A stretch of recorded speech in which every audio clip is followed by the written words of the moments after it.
అందరికీ praise దిలాడండి. 1 year Bible completion అనే పవిత్ర ప్రయాణంలో నాతో కలిసి వస్తున్న అందరికీ సుస్వాగతం. ఈరోజు మన ప్రయాణంలో 56వ రోజైన ఫిబ్రవరి 25వ తేదీ వాక్యాంశాలు ద్వితీయోపదేశకాండము 29 నుంచి 31 అధ్యాయాలను ప్రార్థనాపూర్వకంగా మొదలు పెడదాం. మా ప్రియ పరలోకపు తండ్రి, మీ జీవ వాక్యంతో మమ్మల్ని మరొకసారి మీ పాదాల దగ్గరకు తీసుకొచ్చినందుకు వందనాలు. వినగలిగే చెవి, గ్రహించగలిగే హృదయాన్ని మీరు మాకు దయచేయండి. మీకు ఇష్టలుగా బ్రతికే జీవితాలని మాకు అనుగ్రహించి మీ ఆశీర్వాదాలకు మమ్మల్ని పాత్రులుగా చేయండి. ఈ వాక్య భాగాన్ని వింటున్న ప్రతి ఒక్క హృదయాన్ని మీరు స్పర్శించి మీ సమాధానాన్ని మాకు అనుగ్రహించమని ప్రభువు పేరిట ప్రార్థిస్తున్నాను తండ్రి. ఆమెన్. ఈ వాక్య భాగాలు మీ హృదయాన్ని కూడా నిజంగా స్పర్శించినట్లయితే కింది కమెంట్ బాక్స్లో ఆమెన్ చెప్పడం మర్చిపోకండి. ద్వితీయోపదేశకాండము 29వ అధ్యాయము. యెహోవా హేరేబులో ఇజ్రాయేలీలతో చేసిన నిబంధన కాక ఆయన మోయాబు దేశంలో వారితో చేయమని మోషేకు ఆజ్ఞాపించిన నిబంధన వాక్యములు ఇవే. మోషే ఇజ్రాయేలీలందరినీ పిలిపించి వారితో ఇట్లనెను: యెహోవా మీ కన్నుల ఎదుట ఐగుప్తు దేశమును ఫరోకును అతని సేవకులందరికీ అతని సమస్త జనమునకును చేసినదంతయు అని ఆ గొప్ప శోధనలను, సూచక క్రియలను, మహత్కార్యములను మీరు కన్నులార చూచితిరి. అయినను గ్రహించు హృదయమును, చూచు కన్నులను, విను చెవులను యెహోవా నేటి వరకు మీకిచ్చి ఉండలేదు. నేను మీ దేవుడనైన యెహోవానని మీరు తెలుసుకున్నట్లు 40 సంవత్సరములు నేను మిమ్మును అరణ్యములో నడిపించి తిని. మీ బట్టలు మీ ఒంటి మీద పాతగిల్లలేదు, మీ చెప్పులు మీ కాళ్లను పాతగిల్లలేదు. మీరు రొట్టె తినలేదు, ద్రాక్షారసమే గాని మద్యమే గాని త్రాగలేదని యెహోవా సెలవిచ్చుచున్నాడు. మీరు ఈ చోటికి చేరినప్పుడు హెష్బోను రాజైన సిహోనును, బాషాను రాజైన ఓగును యుద్ధమునకు మన మీదకి రాగా మనము వారిని హతము చేసి వారి దేశమును స్వాధీనపరచుకొని రూబేనీయులకును, గాదీయులకును, మనష్షే అర్ధగోత్రపు వారికిని దాని స్వాస్థ్యముగా ఇచ్చితిమి. కాబట్టి మీరు చేయునదంతయు చక్కగా జరుగునట్లు ఈ నిబంధన వాక్యములను అనుసరించి నడుచుకొనవలెను. నీ దేవుడైన యెహోవా నీతో చెప్పిన ప్రకారముగాను నీ పితరులైన అబ్రహాము, ఇస్సాకు, యాకోబులతో చేసిన ప్రమాణముగాను నేడు నిన్ను తనకు స్వజనముగా నియమించుకొని తానే నీకు దేవుడై ఉండునట్లు నీ దేవుడైన యెహోవా నేడు నీకు నియమించుచున్న నీ దేవుడైన యెహోవా నిబంధనలలో ఆయన ప్రమాణము చేసిన దానిలోనూ నీవు పాలు పొందుటకై ఇజ్రాయేలీలలో ప్రతివాడు, అనగా నీలో ముఖ్యులేమి, మీ గోత్రపు వారేమి, మీ పెద్దలేమి, మీ నాయకులేమి, మీ పిల్లలేమి, మీ భార్యలేమి, మీ పాలెములోనున్న పరదేశులేమి, నీ కట్టెలను నరుకుటకు మొదలుకొని నీ నీళ్లు తోడు వారి వరకు మీరందరూ నేడు మీ దేవుడైన యెహోవా సన్నిధిని నిలిచి ఉన్నారు. నేను మీతో మాత్రము కాదు, ఇక్కడ మనతో కూడా ఉండి నేడు మన దేవుడైన యెహోవా సన్నిధిని నిలుచుచున్న వారితోనూ, ఇక్కడ నేడు మనతో కూడా నుండని వారితోనూ ఈ నిబంధనను ప్రమాణము చేయుచున్నాను. మనము ఐగుప్తు దేశమందు ఎట్లు నివసించితమో మీరు దాటి వచ్చిన జనముల మధ్య నుండి మనం ఎట్లు దాటి వచ్చితమో మీరు ఎరుగుదురు. వారి హేయక్రియలను కర్రతోనూ, రాతితోనూ, వెండితోనూ, బంగారముతోనూ చేయబడిన వారి విగ్రహములను మీరు చూచితిరి కదా. ఆ జనముల దేవతలను పూజించుటకు మన దేవుడైన యెహోవా వద్ద నుండి తొలగు హృదయము గల పురుషుడే గాని, స్త్రీయే గాని, కుటుంబమే గాని, గోత్రమే గాని నేడు మీలో ఉండకుండునట్లు మరణకరమైన దుష్కృత్యములను అట్టి మూలమైనది మీలో ఉండకుండునట్లు నేడు ఈ నిబంధనను మీతో చేయుచున్నాను. అట్టి పనులను చేయువాడు ఈ శాపవాక్యములను వినునప్పుడు మద్యము చేత దప్పి తీర్చుకొనవలెనని నేను నా హృదయ కాఠిన్యమున నడుచుచుండినను నాకు క్షేమము కలుగునని నేను ఆశీర్వాదము నొందెదనని అనుకొనును. అయితే యెహోవా వానిని క్షమింపనొల్లడు. అట్టివాడు మీలో నుండిన ఎడల నిశ్చయముగా యెహోవా కోపము ఓర్మియు ఆ మనుష్యుని మీద పొగరాజును. ఈ గ్రంథములో వ్రాయబడిన శాపములన్నీ వానికి తగులును. యెహోవా అతని పేరు ఆకాశము కింద నుండకుండా తుడిచివేయును. ఈ ధర్మశాస్త్ర గ్రంథములో వ్రాయబడిన నిబంధన శాపములను అన్నింటినీ వాటికి కీడు చేయి కలుగుటకై యెహోవా ఇజ్రాయేలీల గోత్రములన్నింటిలో నుండి వాని వేరుపరచును.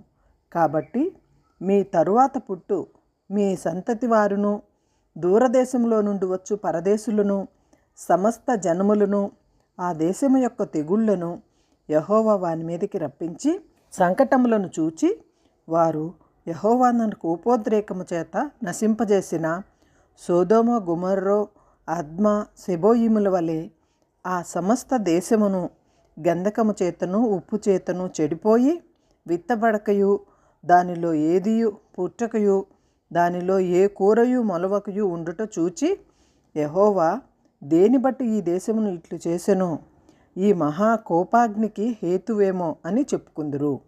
మరియు వారు వారి పితరుల దేవుడైన యెహోవా ఐగుప్తు దేశములో నుండి వారిని రప్పించిన తరువాత ఆయన తమతో చేసిన నిబంధనను వారు నిరాకరించి తామెరుగని అన్య దేవతలను, ఆయన వారికి నియమింపని దేవతలను పూజించి వాటికి నమస్కరించిరి. కనుక ఈ గ్రంథములో వ్రాయబడిన శాపములన్నింటినీ ఈ దేశము మీదకి తెప్పించుటకు దాని మీద యెహోవా కోపము రగులుకొనెను. యెహోవా తన కోపోద్రేకము చేతను అత్యుగ్రత చేతను తన దేశములో నుండి వారిని పెళ్లగించి నేడున్నట్లుగా వారిని వెళ్ళగొట్టి పరదేశము పాలు చేసెను. రహస్యములు మన దేవుడైన యెహోవాకు చెందును. అయితే మనము ఈ ధర్మశాస్త్ర వాక్యములన్నింటినీ అనుసరించి నడుచుకొనున్నట్లు బయలుపరచబడినవి ఎల్లప్పుడూ మనవియు మన సంతతి వారివి యోగునని చెప్పుదురు. ద్వితీయోపదేశకాండము 30వ అధ్యాయము.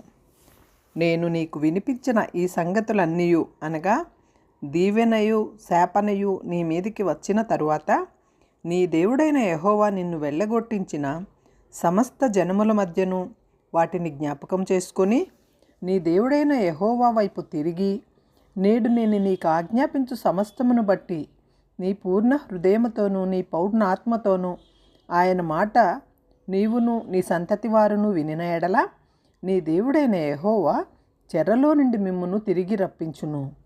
ఆయన మిమ్మును కరుణించి నీ దేవుడైన యెహోవా నీ ప్రజలలోనికి మిమ్మును చెదరగొట్టెనో వారిలో నుండి తాను మిమ్మును సమకూర్చి రప్పించును. మీలో ఎవరైనా ఆకాశ దిగంతముల వరకు వెళ్ళగొట్టబడినను అక్కడ నుండి నీ దేవుడైన యెహోవా మిమ్మును సమకూర్చి అక్కడ నుండి రప్పించును. నీ పితరులను స్వాధీనపరిచిన దేశమును నీ దేవుడైన యెహోవా నిన్ను చేర్చుకొనును. నీవు దాన్ని స్వాధీనపరుచుకొందువు. ఆయన నీకు మేలు చేసి నీ పితరుల కంటే నిన్ను విస్తరింపజేయును. ఆయన నీవు బ్రతుకుటకై నీ పూర్ణ హృదయముతోనూ నీ పూర్ణ ఆత్మతోనూ నీ దేవుడైన యెహోవాను ప్రేమించున్నట్లు నీ దేవుడైన యెహోవా తనకు లోబడుటకు నీ హృదయమునకును నీ సంతతి వారి హృదయమునకును సున్నతి చేయును.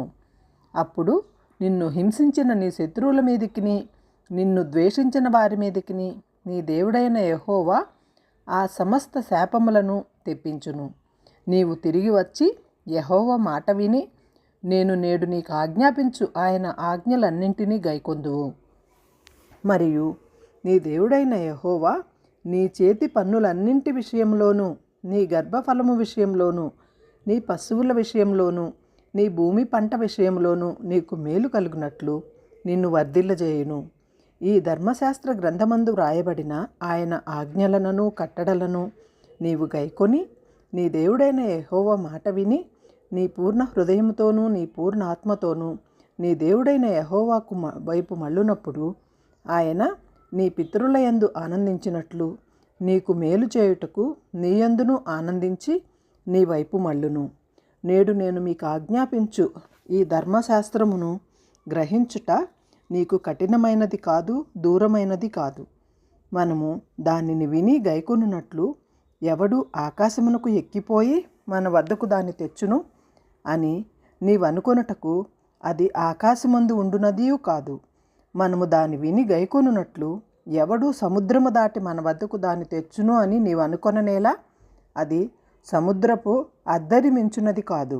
నీవు దానిని అనుసరించుటకు ఆ మాట నీకు బహు సమీపముగా ఉన్నది. నీ హృదయమున నీ నోటనున్నది. చూడుము, నేడు నేను జీవమును మేలును మరణమును కీడును నీ ఎదుట ఉంచియున్నాను. నీవు బ్రతికి విస్తరించున్నట్లు నీ దేవుడైన యెహోవాను ప్రేమించి ఆయన మార్గములందు నడుచుకొని ఆయన ఆజ్ఞలను కట్టడలను విధులను అనుసరించుమని నేడు నేను మీకు ఆజ్ఞాపించుచున్నాను. అట్లు చేసిన ఎడల నీవు స్వాధీనపరచుకొనుటకు ప్రవేశించు దేశంలో నీ దేవుడైన యెహోవా నిన్ను ఆశీర్వదించును.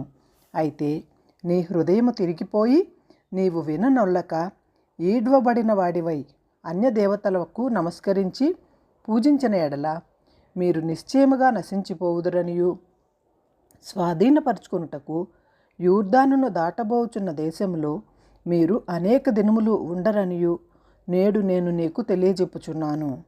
నేడు జీవమును మరణమును ఆశీర్వాదమును శాపమును నేను నీ ఎదుట ఉంచి భూమి ఆకాశములను మీ పాద సాక్షులుగా పిలుచుచున్నాను.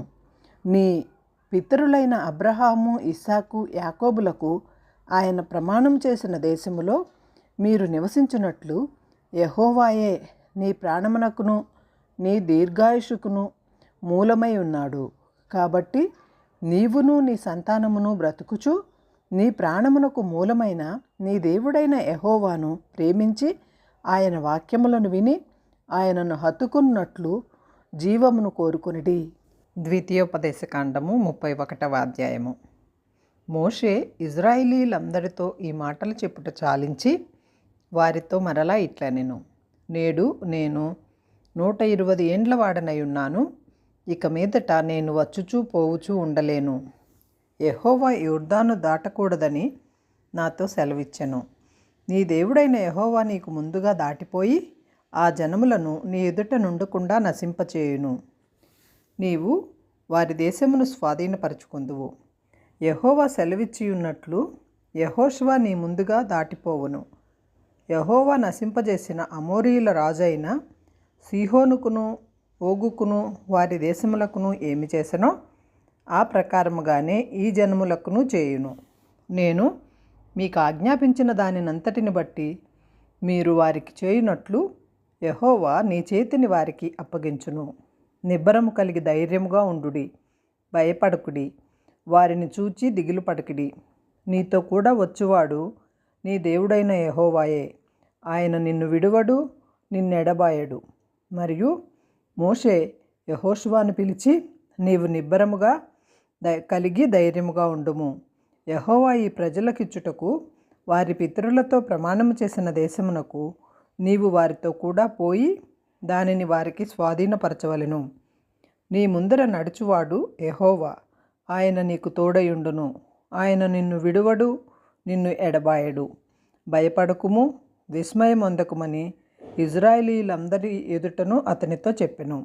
మోషే ఈ ధర్మశాస్త్రమును రాసి యెహోవా నిబంధన మందసమును మోయు యాజకులైన లేవీయులకును ఇజ్రాయేలీల పెద్దలందరికీ దానిని అప్పగించి వారితో ఇట్లనెను. ప్రతి 7వ సంవత్సరాంతమున అనగా నియమింపబడిన గడువు సంవత్సరమున నీ దేవుడైన యెహోవా ఏర్పరచుకున్న స్థలమందు ఇజ్రాయేలీలందరూ ఆయన సన్నిధిని కనపడి పర్ణశాలల పండుగను ఆచరించినప్పుడు ఇజ్రాయేలీలందరి ఎదుట ఈ ధర్మశాస్త్రమును ప్రకటించి వారికి వినిపించవలెను. మీ దేవుడైన యెహోవాకు భయపడి ఈ ధర్మశాస్త్ర వాక్యములన్నింటినీ అనుసరించి నడుచుకొనున్నట్లు పురుషులేమి, స్త్రీలేమి, పిల్లలేమి, మీ పురములలోనున్న పరదేశులేమి వాటిని విని నేర్చుకొనుటకై అందరినీ పోగు చేయవలెను. అలాగు నేర్చుకొనిన ఎడల దాని నెరుగని వారి సంతతి వారు దానిని విని మీరు స్వాధీనపరచుకొనుటకు యోర్దానును దాటబోచున్న దేశమున మీరు బ్రతుకు దినములన్నీ మీ దేవుడైన యెహోవాకు భయపడుట నేర్చుకొందురు. మరియు యెహోవా, చూడుము, నీ మరణ దినములు సమీపించెను. నీవు యెహోషువను పిలిచి నేనతనికి ఆజ్ఞలిచ్చినట్లు ప్రత్యక్షపు గుడారములో నిలువుడని మోషేతో సెలవీయగా మోషేయు యెహోషువయు వెళ్ళి ప్రత్యక్షపు గుడారములో నిలిచిరి.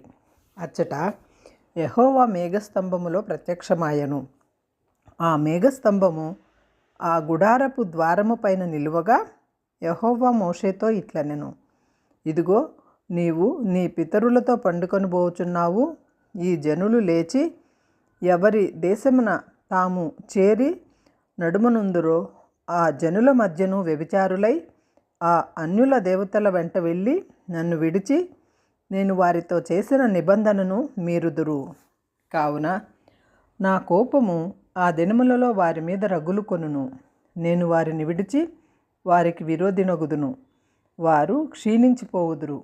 విస్తారమైన కీడులు ఆపదలు వారికి ప్రాప్తించును. ఆ దినమున వారు మన దేవుడు మన మధ్య నుండకపోయినందునే కదా ఈ కీడులు మనకి ప్రాప్తించననుకొందురు. వారు అన్యదేవతల తట్టు తిరిగి చేసిన కీడంతటిని బట్టి ఆ దినమున నేను నిశ్చయముగా వారికి విరోధినొగుదును. కాబట్టి మీరు కీర్తన వ్రాసి ఇజ్రాయేలీయులకు నేర్పుడి. ఈ కీర్తన ఇజ్రాయేలీయుల మీద నాకు సాక్షార్థముగా నుండునట్లు దానిని వారికి కంఠపాఠముగా చేయించుము. నేను వారి పితరులతో ప్రమాణము చేసినట్లు పాలు తేనెలు ప్రవహించు దేశమున వారిని ప్రవేశపెట్టిన తరువాత వారు తిని త్రాగి తృప్తి నొంది కొవ్విన వారై అన్యదేవతల తట్టు తిరిగి వాటిని పూజించి నన్ను తృణీకరించి నా నిబంధనను మీరుదురు. విస్తారమైన కీడులు ఆపదలు వారికి సంభవించిన తరువాత ఈ కీర్తన వారి ఎదుట సాక్షిగా నుండి సాక్ష్యము పలుకును. అది మరువబడక వారి సంతతి వారి నోట నుండును. నేను ప్రమాణం చేసిన దేశమున వారిని ప్రవేశపెట్టక మునిపే నేడే వారు చేయు ఆలోచన నేను ఎరుగుదును అనెను. కాబట్టి మోషే ఆ దినమందు ఈ కీర్తన వ్రాసి ఇజ్రాయేలీయులకు నేర్పెను. మరియు యెహోవా నూను కుమారుడైన యెహోషువకు ఇలాగు సెలవిచ్చెను, నీవు నిబ్బరము కలిగి ధైర్యముగా ఉండుము. నేను ప్రమాణపూర్వకముగా వారికి ఇచ్చిన దేశమునకు ఇజ్రాయేలీయులను నీవు తోడుకొని పోవలను. నేను నీకు తోడై ఉందును. ఈ ధర్మశాస్త్ర వాక్యములు మోషే గ్రంథమందు శాంతముగా వ్రాయట ముగించిన తరువాత మోషే యెహోవా నిబంధన మందసమును మోయు లేవీయులకు చూచి ఆజ్ఞాపించినదేమనగా, మీరు ఈ ధర్మశాస్త్ర గ్రంథమును తీసుకొని మీ దేవుడైన యెహోవా నిబంధన మందసపు ప్రక్కన నుంచుడి. అది అక్కడ నీ మీద సాక్షార్థముగా ఉండును. నీ తిరుగుబాటును నీ మూర్ఖత్వమును నేను ఎరుగుదును. నేడు నేను ఇంకా సజీవుడనై మీతో ఉండగానే ఇదిగో మీరు యెహోవా మీద తిరుగుబాటు చేసితిరి. నేను చనిపోయిన తరువాత మరి నిశ్చయముగా తిరుగుబాటు చేయుదురు కదా. మీ గోత్రముల పెద్దలనందరినీ మీ నాయకులను నా వద్దకు పోగు చేయడి. ఆకాశమును భూమిని వారి మీద సాక్షులుగా పెట్టి నేను ఈ మాటలను వారి వినికిడిలో చెప్పెదను. ఏలయనగా నేను మరణమైన తరువాత మీరు బొత్తిగా చెడిపోయి నేను మీకు ఆజ్ఞాపించిన మార్గములను తప్పుదురనియు ఆ దినముల అంతమందు కీడు మీకు ప్రాప్తమగుననియు నేను ఎరుగుదును. మీరు చేయు క్రియల వలన యెహోవాకు కోపము పుట్టించినట్లుగా ఆయన దృష్టికి కీడైన దాని చేయుదురు. అప్పుడు మోషే ఇజ్రాయేలీల సర్వ సమాజము యొక్క వినికిడిలో ఈ కీర్తన మాటలు శాంతముగా పలికెను.